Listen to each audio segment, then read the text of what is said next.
seeing Donald Trump get up after getting shot in the face and pump his fist in the air with the American flag is one of the most badass things I've ever seen in my life.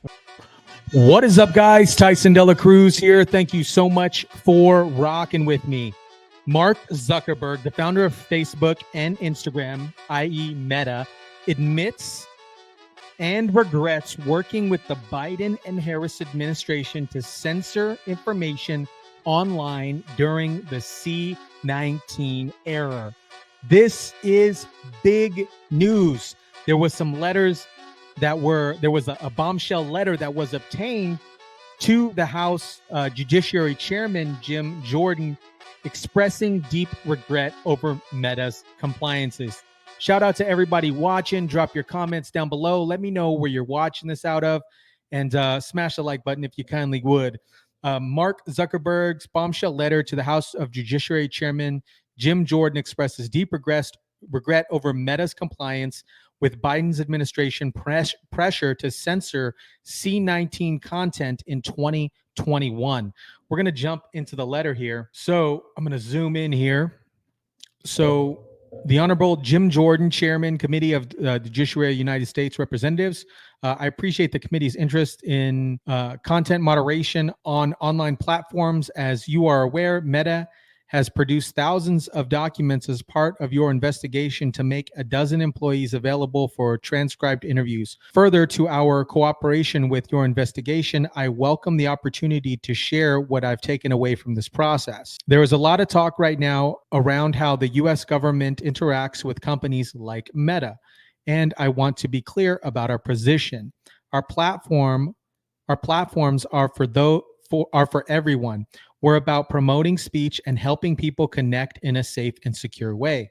As part of this, we regularly hear from governments around the world and others in various concerns around public discourse and public safety. Here's the hitter, guys. In 2021, senior officials of the Biden administration, including the White House, repeatedly pressured our teams for months to censor certain C-19 content, including humor and satire, and expressed a lot of frustration with our teams when we didn't agree. Ultimately, it was our decision whether or not to take the content down. And we own our decision, including C-19 related changes we made to enforce in the wake of this pressure. I believe the government pressure was wrong, and I regret that we were not more outspoken about it. I also think we made some choices that, with the benefit of hindsight and new information, we wouldn't have made today. Like I said, our team at the time and I felt strongly that we should not compromise our content standards due to the pressure from any administration in either direction. And we are ready to push back if something like this happens again. In a separate situation, the FBI warned us about a potential Russia disinformation operation and the Biden family and the Burisma in lead up to the 2020 election. That fall, when we saw a New York Post story reporting on the corruption allegations involving then Democratic nominee Joe Biden's family, we sent that story to fact checkers to review and temporarily demote it while waiting for a reply. It's since been made clear that the report was not Russian disinformation, and in retrospect, we should not have demoted the story.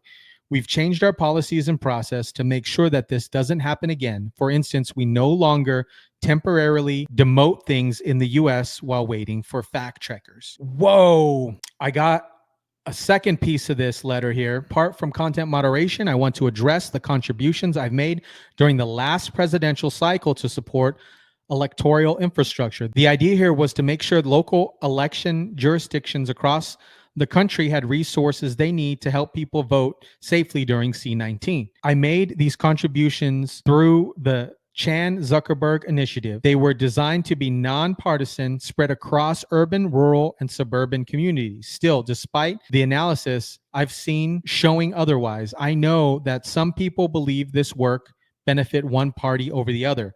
My goal is to be neutral, not to play a role one way or the other, or even appear to be playing a role. So I don't plan on making similar contributions this cycle. Respectfully, Mark Zuckerberg's. What do you guys think about this? I think it's a little too late. Let's jump in to see what the comments are saying. Let's see what the comments are saying real quick. Proving what we already knew. Facebook censored Hunter's laptop from Hell Story to help Joe Biden get elected. Too little, too late. What do you think of this? Zucks is singing like a closing scene at a Liar's Opera. He's oh, man.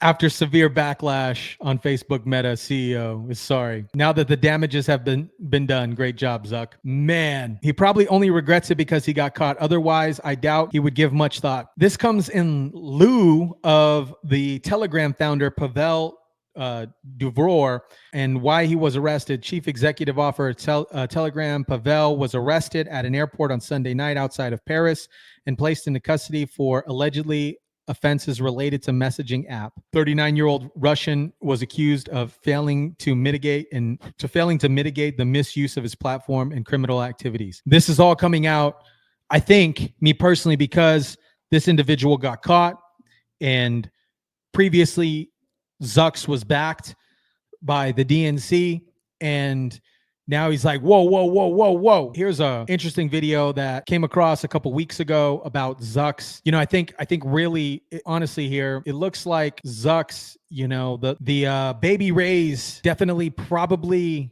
shifted him a little bit. Sweet Baby Ray's barbecue sauce. That is going on the ribs. Sweet Baby Ray's.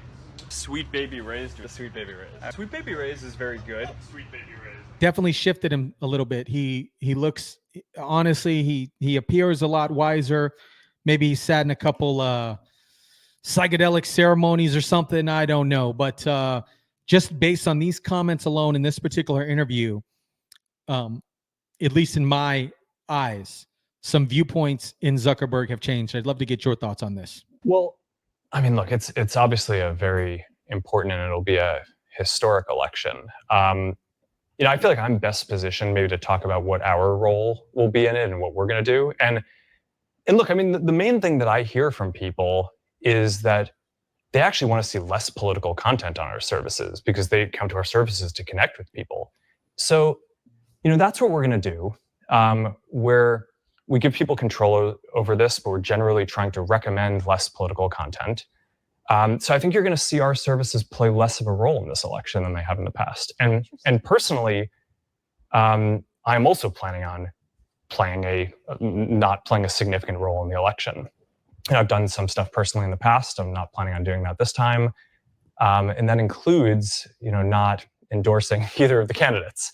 Now, look, I mean, there's obviously a lot of crazy stuff going on in the world. I mean, the historic events over the weekend. And I mean, on a personal note, it's, you know, I mean, seeing Donald Trump get up after getting shot in the face and pump his fist in the air with the American flag is one of the most badass things I've ever seen in my life. But and I think, look, at some level as an American, it's like hard to not get kind of emotional about that spirit and that fight. And I think that's why a lot of people like the guy. But look, I mean, we're living in a pretty crazy time, and I view our role here is to make it so that everyone can express their views on this stuff, but we're going to try to manage it so that way the politics doesn't drown out the human connection and the community, which is, I think, the main thing that people come to our services for. And you know, we're not always going to get that right, but that's what we're going to try to do. And I think that's probably the best role that we can play. Maybe potentially dodging some charges that may be coming down the line for Zucks and Meta. I'd love to know your guys' thoughts on all of this. Drop your thoughts down below. Smash the like button, share, subscribe. And as always, I'll catch you guys on the next one.